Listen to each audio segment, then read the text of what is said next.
हाँ तो बच्चों, एक्सरसाइज 8.1 का क्वेश्चन नंबर 6 मैंने कहा था ये मोस्ट इम्पॉर्टेंट क्वेश्चन है ना। तो इसको कराने के लिए देखिए जरा अपनी बुक में देखिए इस क्वेश्चन को। इसमें क्या कह रहा है, if angle A and B are acute angles, if angle A and B are acute angles such that cos A equals to cos B। A और बी किस टाइप के एंगल्स हैं? एक्यूट। एक्यूट मतलब 90 डिग्री से कम। और एक और चीज दी है कि cos A equals to cos B। तो we have to show that this angle A is equal to angle B। देखो कैसे होगा। सबसे पहले तो if angle A and angle B are in same triangle, पहला केस कि angle A and angle B are in same triangle, दोनों के दोनों एक ही ट्राइंगल में, दोनों एक्यूट एंगल्स हैं। इसका मतलब है कि एंगल C कितना होगा? 90 डिग्री, क्योंकि एक्यूट क्या होता है? 90 से छोटे। तो एंगल C हुआ 90 और A और B दोनों के दोनों एक्यूट एंगल्स, ये A और ये B दोनों एक्यूट एंगल्स। अब हमें गिवन क्या है? cos A equals to cos B, ये क्या है? मुझे गिवन है, ठीक है। अब cos A, इस ट्राइंगल में अगर हम आए तो cos A क्या होगा? cos क्या होता है? Base upon hypotenuse. Angle A यहाँ पर है, बेस हुआ AC, हाइपोटेनस हुआ AB, AC upon AB। cos B के लिए बेस क्या हुआ? BC, हाइपोटेनस क्या हुआ? AB से AB, AC equals to BC। अगर AC इक्वल्स टू BC है, किसी भी ट्राइंगल की अगर दो साइड्स इक्वल होती हैं तो ऑपोजिट एंगल्स भी इक्वल होते हैं, ठीक है। So angle A equals to angle B, angles opposite to equal sides are equal to each other, angles opposite to equal sides are equal to each other. ये तो केस फर्स्ट था, लेकिन अगर आप क्वेश्चन को पढ़ो तो ध्यान से देखना कि इसमें ऐसा कहीं नहीं दिया है कि दोनों के दोनों एंगल्स एक ही ट्राइंगल। पढ़ो जरा क्वेश्चन। इसमें सिर्फ ये दिया है कि if angle A and angle B are acute angles, हमने क्या किया? उन्हें एक ही ट्राइंगल में ले लिया। लेकिन ऐसा जरूरी थोड़ी है कि वो एक ही ट्राइंगल में हो, अलग अलग ट्राइंगल में भी हो सकता है, और उसमें भी उनका cos A इक्वल्स टू क्या हो सकता है? cos B। तो केस सेकंड,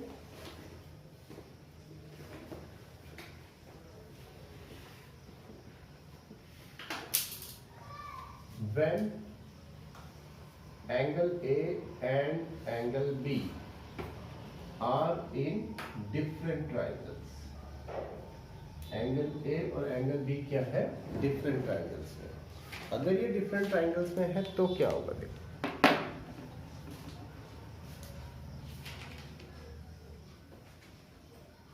एक तो यहां पर, और एंगल B जो है ये यहां पर, दोनों के दोनों एक्यूट एंगल ट्राइंगल्स। बाकी नाम कुछ और, इसका नाम मैंने लिख दिया एक्स वाई,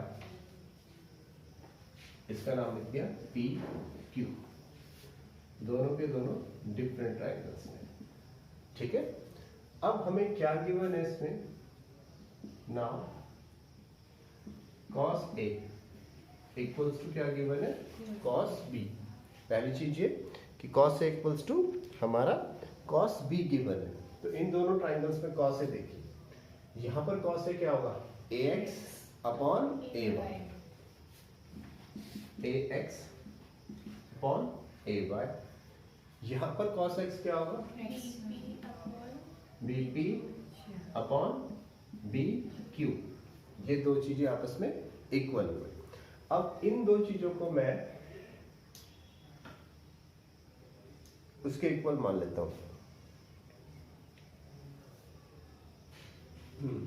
अब इसके बाद इसे यहां पर लिखो, यहां तक आगे समझ में, क्रॉस मल्टीप्लीकेशन कर दो, या AX इसके अपॉन में बीपी आ गया, ax के अपॉन में क्या आ गया, बीपी, नहीं ऐसे नहीं, तो यहाँ ax इंटू ऐसे लगा रहा हूँ ताकि x के साथ कंफ्यूजन ना हो, into B Q equals to B P into A.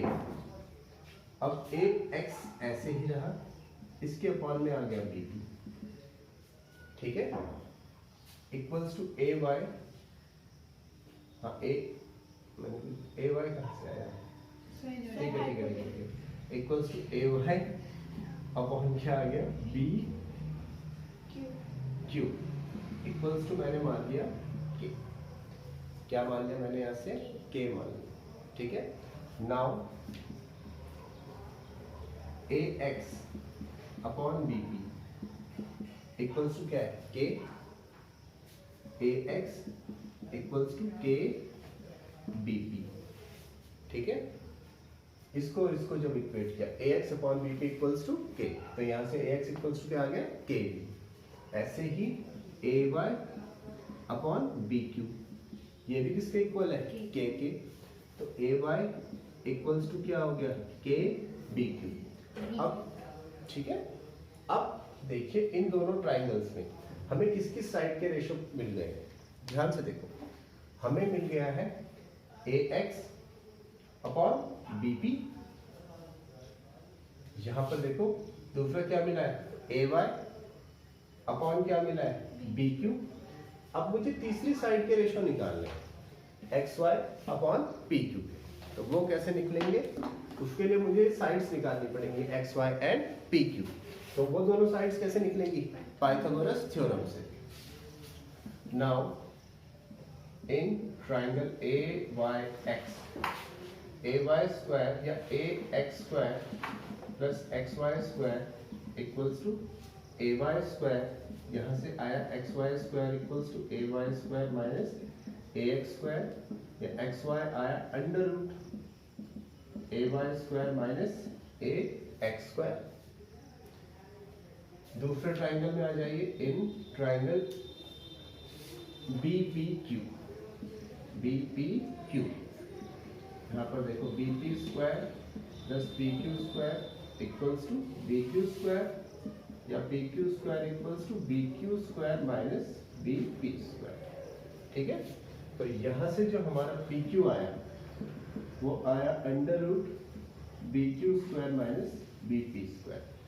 अब मैं X Y upon P Q इन दोनों को भी डिवाइड कर देता हूं। Now X Y upon P Q, ये जब मैंने किया तो एक्स वाई की वैल्यू क्या है, A Y square minus A X square, P Q की वैल्यू क्या है, under root B Q square minus B P square.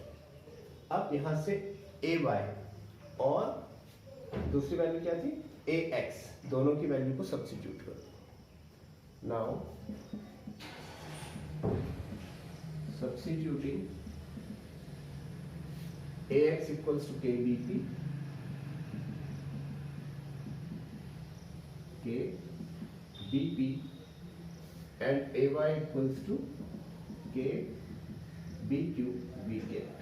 इनको जब सब्स्टिट्यूट किया हमने तो हमारे पास जो मिला X Y upon P Q equals to under root A Y की जगह के बी क्यू, ए एक्स की जगह के बी पी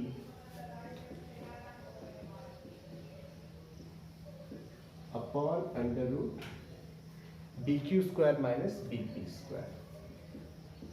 चलिए आप लोग इसे कॉपी कर लीजिए, मैं आपको एक बार अच्छे से समझा दूंगा उसको। B Q square minus B P square, या X Y upon P Q equals to under root K square B Q square minus K square B P square, under root B Q square minus B P square, या X Y upon P Q, एक under root के साथ K square बाहर B Q square minus B P square upon under root B Q square minus B P square, X Y upon P Q, K square से के बाहर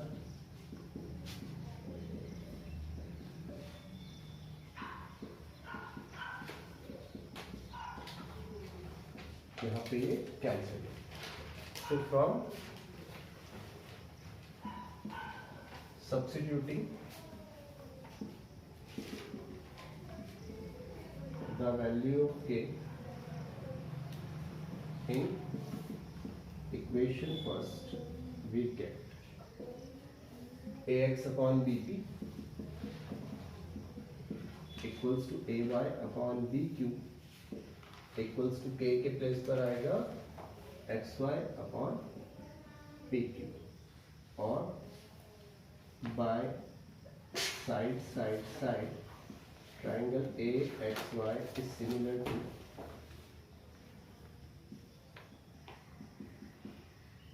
triangle BPQ, और angle A equals to angle B by CPST। Copy कर लीजिए, फिर समझाता हूँ clearly, ठीक है।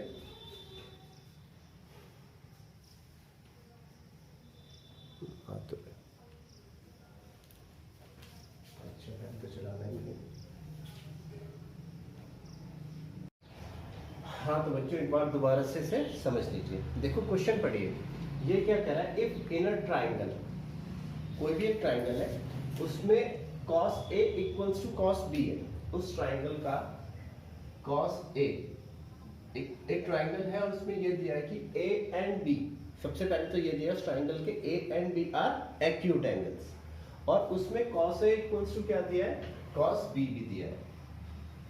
cos A इक्वल्स टू क्या दिया है, cos B। हमें ये शो करना है कि ये एंगल A इक्वल्स टू क्या होगा, एंगल B होगा। तो ये शो करने के लिए देखो वो दो एक्यूट एंगल A और B, पहला केस हमने कहा दोनों के दोनों ट्राइंगल एक्यूट एंगल्स एक ही ट्राइंगल में, दोनों के दोनों किसमें, एक ही ट्राइंगल्स में। तो एक ही ट्राइंगल में है तो मैंने एक ट्राइंगल बना दिया ABC, दोनों एक्यूट एंगल एक ही ट्राइंगल में, तो ये एंगल A और ये एंगल B। हमें क्या दिया है, cos A equals to cos B। अब cos A क्या होता है, बेस अपॉन हाइपोटेनस। जब ये A ले रहे हैं तो बेस आया AC, हाइपोटेनस क्या आया AB, तो ये बन गया AC अपॉन AB, ठीक है। cos B के लिए तब बेस क्या आएगा BC, और हाइपोटेनस क्या आएगा AB, BC upon AB, AB से AB cancel, AC equals to क्या आया AB, और जब AC इक्वल्स टू AB आ गया, दो साइड्स इक्वल आ गई, तो ऑपोजिट एंगल्स क्या हो गए उनके, इक्वल। तो BC का ऑपोजिट एंगल एंगल A और AC का opposite angle angle B, angle A equals to क्या हुआ, एंगल B हो गया। दो साइड इक्वल तो ऑपोजिट एंगल्स भी इक्वल हो गए। लेकिन ऐसा कहीं नहीं दिया है कि दोनों के दोनों एक्यूट एंगल एक ही ट्राइंगल में है, वो एक ही ट्राइंगल में भी हो सकते हैं, दो अलग अलग ट्राइंगल्स में भी हो सकते हैं। तो केस 2, जब दोनों के दोनों ट्राइंगल्स किसमें है, डिफरेंट ट्राइंगल्स में, एंगल A एक दूसरे ट्राइंगल में है और एंगल B एक दूसरे ट्राइंगल में है। इसका मतलब मैंने दो ट्राइंगल्स बना दिए, एक में लिखा है एंगल A और एक में लिखा है एंगल B। एक ट्राइंगल है AXY और दूसरा एंगल है BPQ, ठीक है। अब फिर से देखो दोनों के दोनों ट्राइंगल्स में क्या है, cos A equals to cos B मुझे गिवन है।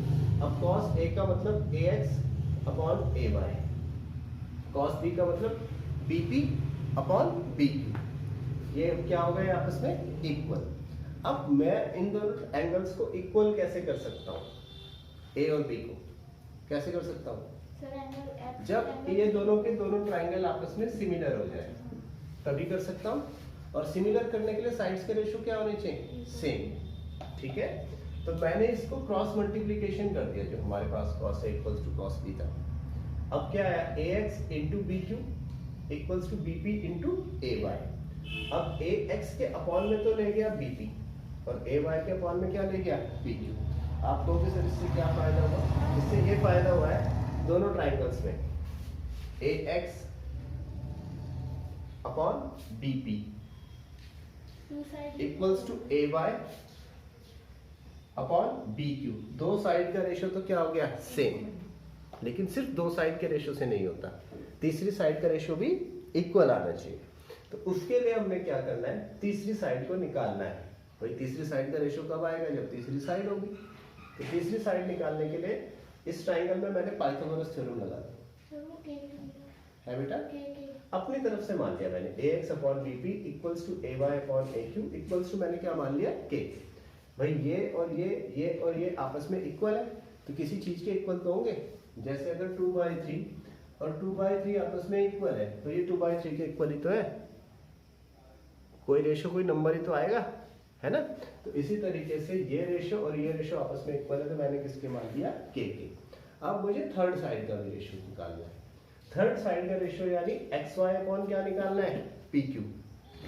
थर्ड साइड का रेशो निकालने के लिए थर्ड साइड पता होनी चाहिए। थर्ड साइड निकालने के लिए मैंने क्या किया, पाइथागोरस थ्योरम लगा दिया। तो आप देख सकते हैं xy स्क्वायर इक्वल्स टू क्या होगा ay square minus ax square. यहाँ देखो हाइपोटेनस ay का स्क्वायर इक्वल्स टू क्या होगा x का स्क्वायर प्लस xy का स्क्वायर या xy स्क्वायर इक्वल्स टू ये इधर चला गया स्क्वायर हटा तो अंडर रूट। यही केस हमने यहाँ पर भी किया bp square plus pq square equals to bq square. यहाँ से pq स्क्वायर इक्वल्स टू ये pq ही आ गया। ठीक है, पाइथागोरस थ्योरम लगाई, xy की वैल्यू आ गई और pq की वैल्यू आ गई। अब मैं फिर क्या करता हूँ, दोनों को डिवाइड कर देता हूँ। डिवाइड क्यों कर रहा हूँ, क्योंकि उससे इनके इक्वल लाना है ना भाई। ax upon bp equals ay upon bq equals to क्या रचे xy अपॉन pq। तो उसको इक्वल लाने के लिए मैंने xy और pq को क्या कर दिया, डिवाइड कर दिया। xy की वैल्यू है under root ay square minus ax square, pq की वैल्यू है bq square minus bp square. अब ay की वैल्यू देखो, ये आपस में इक्वल थे तो मैंने ay upon bq equals to क्या लिया k। तो यहाँ से ay इक्वल्स टू क्या आ गया k bq। इसे और इसे आपस में इक्वल रखा तो ay इक्वल्स टू क्या आ गया k bq। तो देखो यहाँ ay की जगह क्या रखा k bq। ऐसे ही ax upon bp equals to क्या था k। तो यहाँ से ax इक्वल्स टू क्या आ गया k bp। तो ये क्या आ गया k b। xy upon pq equals to यहाँ k का square pq square minus k square bp square under root bq square minus bp square चल रहा है। अब फर्स्ट ब्रैकेट से k स्क्वायर कॉमन ले लिया, bq square minus bp square बचा अंदर, नीचे वही bq square minus bp square. अब k स्क्वायर रूट से बाहर आएगा तो k और अंदर क्या बचेगा bq square minus bp square upon bq square minus bp square. ये कैंसिल सेम हो गया ना। तो हमारे पास xy अपॉन pq भी क्या आ गया,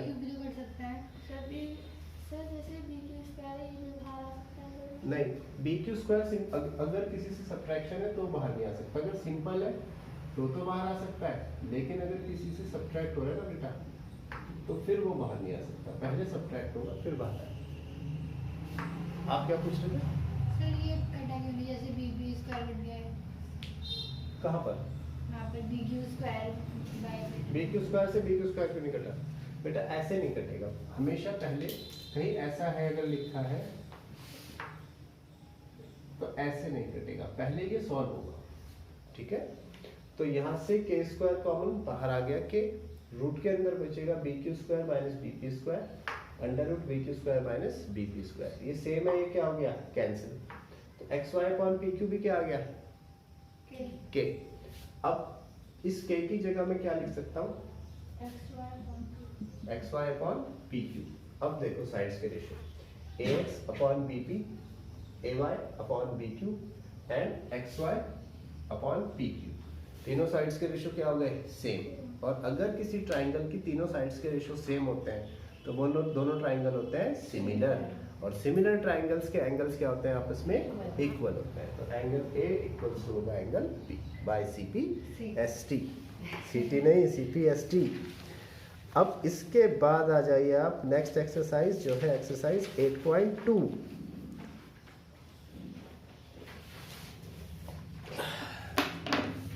हमारी नेक्स्ट एक्सरसाइज करने से पहले आपको एक टेबल लर्न करनी पड़ेगी। इस टेबल को बनाने के भी बहुत से मेथड हैं, लेकिन मैं आपको कोई मेथड नहीं बताऊंगा क्योंकि आपको ये लर्न ही करनी है। ठीक है, कोई मेथड नहीं है बनाने का, ये समझ लो कि इसका कोई मेथड है ही नहीं बनाने का।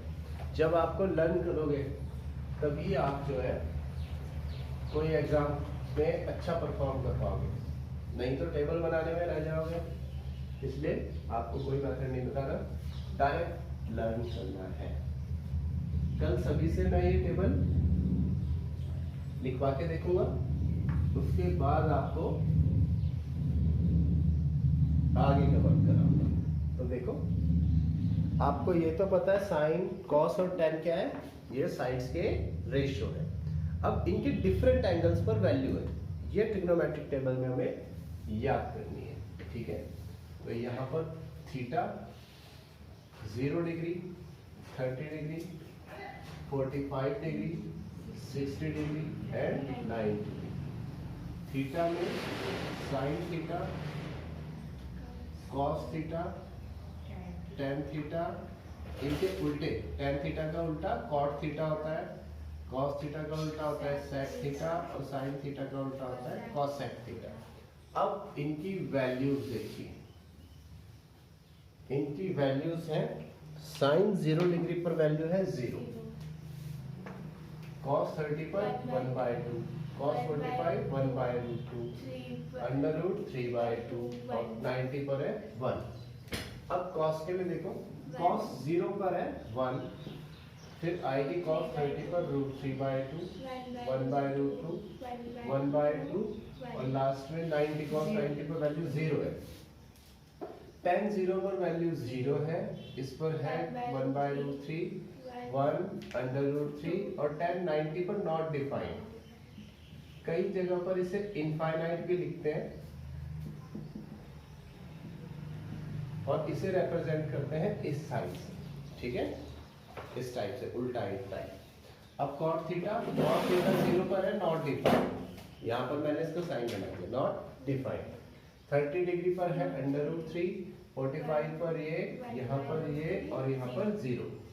sec थीटा के लिए 1, 2/√3, √2, 2 और नॉट डिफाइंड।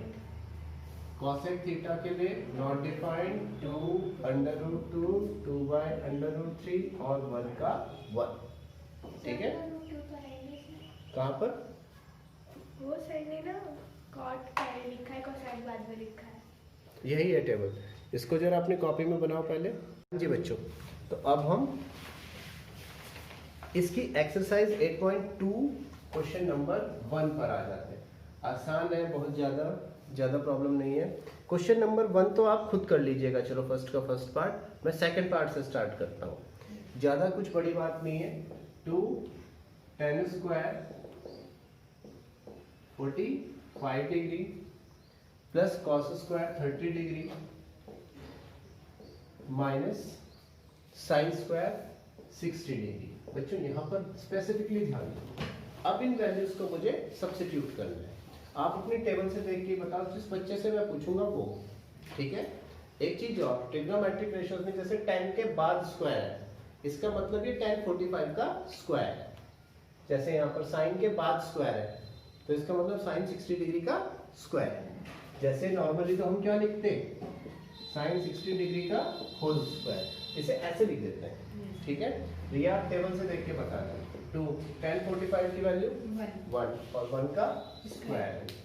cos 30 डिग्री की वैल्यू √3, अभी रिया को बोल दो, √3/2 का होल स्क्वायर। साइन 60 डिग्री √3/2 का होल स्क्वायर। 2 1 का स्क्वायर 1, इन्हें आप चाहे स्क्वायर करो या ना करो, ये सेम है, और एक पॉजिटिव है एक नेगेटिव, ये कैंसिल हो जाएगा, आंसर आ गया हमारा 2। अब तुम्हारी बारी बेटा, इसका थर्ड पार्ट देखिए। Harshita, cos 45 degree upon 1 minute sec 30 degree plus cosec 30। चलो आपने तो टॉपिक पहले किया हुआ है, आप बिना देखे बताओ। cos 45 degree 1/√2 upon 2/√3, cos 30 degree 2/√3, sin 30 degree 2। बच्चों इधर देखो, अब इसे ऐसे ही मत छोड़ देना, ठीक है, इसको क्या करना है मुझे, रेशनलाइज करना है, फिर सॉल्व करना है। तो रेशनलाइज करने के लिए इस 2 के अपॉन में क्या आ जाएगा 1। अब देखो यहाँ पर तो √3 है, यहाँ पर है 1, इधर 1 से मल्टीप्लाई, यहाँ पर √3 है तो यहाँ पर √3 से मल्टीप्लाई। अब हमारे पास जो आएगा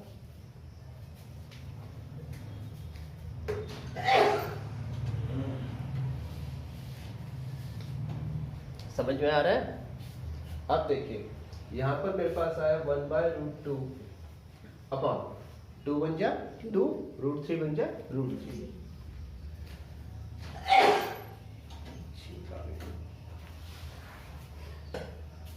2 √3 बन जा √3, 2 into √3 2 √3, √3 बन जा √3। क्लियर। 1/√2 √3, डिनोमिनेटर अगर सेम होता है तो उसे एक ही बार लिख देते हैं और ऊपर वालों को ऐसे। अब बाहर वाले एक्सट्रीम्स जो है एक्सट्रीम्स पे मल्टीप्लाई होते हैं और इंटीरियर वाले जो है वो इंटीरियर में मल्टीप्लाई होते हैं। तो ऊपर क्या आया बच्चों √3, नीचे आया √2। इसे मैं बड़े वाले को 2/√3 को पहले लिख लेता हूँ, +2 को बाद में। आंसर यहाँ पर भी छोड़ सकते हैं, लेकिन मेरे ख्याल से एनसीईआरटी का आंसर यहाँ पर मैच नहीं है, तो हम एनसीईआरटी का आंसर भी मैच करेंगे। कैसे, अभी इसे क्या कर सकते हैं, रेशनलाइज कर सकते हैं।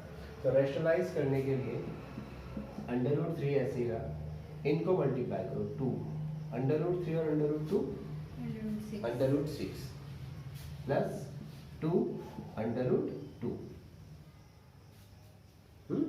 ये तो सबको आते हैं मल्टीप्लिकेशन, रिया कोई प्रॉब्लम है? देखो फिर भी नंबर अलग रहता है, रूट वाले रूट में मल्टीप्लाई होते हैं।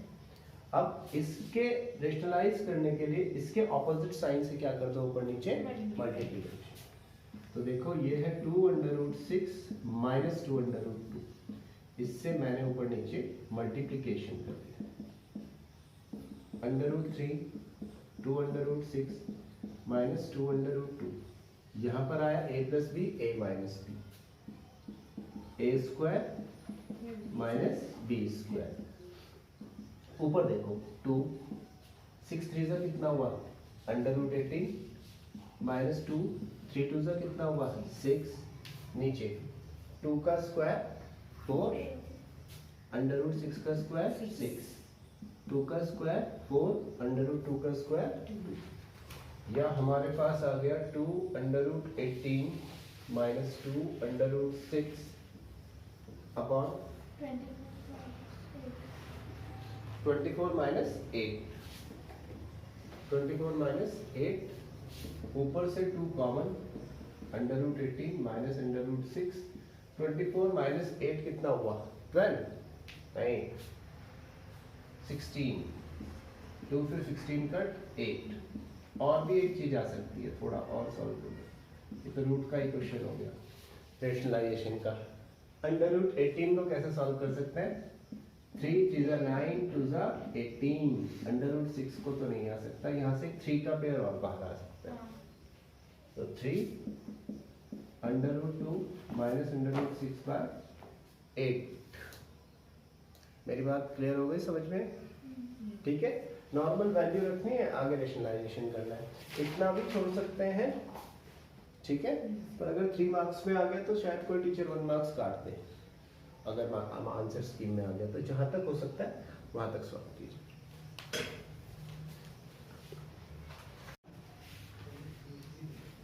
अब जो है इसके बाद क्वेश्चन नंबर 4।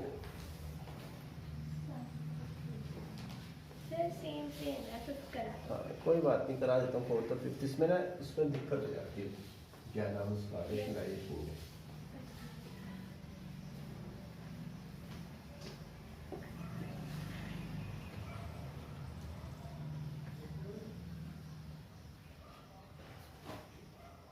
क्वेश्चन नंबर 4 ये कह रहा है sin 30 degree plus tan 45, sin 30 degree plus tan 45 degree minus cosec 60 degree